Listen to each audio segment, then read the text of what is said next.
Ертегіні соңына дейін тыңдап, келесіде оқылатын қызықты ертегі әңгімелерді жіберіп алмас үшін арнаға тіркелуді ұмытпаңыз. Баяғыда бір ханның елден асқан сұлу, ақылды қызы болыпты. Хан қызын ешкімге атастырмапты. Ол, қызым кімді сүйсе, соған барсын дейді екен. Бір күні ханның қызы әкесіне келіп, «Әке, менің ерге шығатын уақытым болды. Кімде кім көңіліме жағатындай сыйлық әкелсе, сол кісіге ризалығымды беремін. Осы ойымды сізге айтуға келдім» дейді.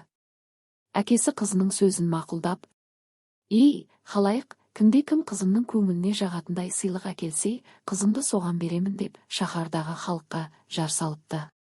Хан қызының сұлулығына есі кеткен жігіттер, байдың мырзалары әр жерден келіп жатады. Бірі ішік, бірі патсайы көйлек, енді бірі алтынмен әшекейленген етік әкеледі. Хан қызының көңіліне бірде-бірі жақпайды.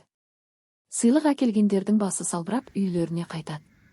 Осы мезгілде 3 шаһардан 3 кісі бағын сынамаққа хан еліне қарай шығады. Хан елінің күре жолына келгенде үшеуі бір-біріне жолығады. Олардың бірінде сыйлыққа кілем, екіншісінде айна, үшіншісінде бір алма болыпты. Жол жөнекей 3 адам хан қызына әкеле жатқан сыйлықтарының қасиеттерін айтады. Бірінші жігіт: «Менің кілемім көзді ашып жұмғанша қалаған жеріне жеткізеді» дейді. Екінші жігіт: «Ал менің айнама қараған адам жер үстінде не болып жатқанын көреді» дейді. Үшінші жігіт: «Менің алмам жанға шипа, тәнге дәрі. Егер алманы жесе, өлген адам тіріледі» дейді. Осы кезде кілемі бар жігіт айнасы бар жігітке: «Айнаңа қарашы, жер үстінде не болып жатыр екен?» деп өтінеді. Жігіт айнаға қарап: «Хан қызы кірпігі ғана қимылдап әл үстінде жатыр екен» дейді. Мұны көрген жігіттер екіншісінің кілеміне отыра салып, хан қызы жатқан сарайға лезде қалықтап ұшып келеді.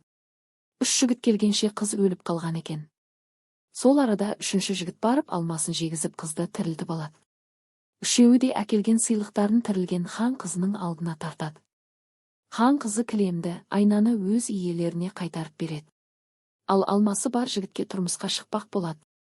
Сонда кілемі, айнасы бар жігіттер тұрып: «Біздің сыйлығымыз ешкімдікінен де кем емес. Егер айнамен қарап көрмесек, кілемге отырып жылдам ұшып келмесек, сіз өлген болар едіңіз. Неліктен сіз алма келген жігітті таңдадыңыз?» деп өкпе айтады.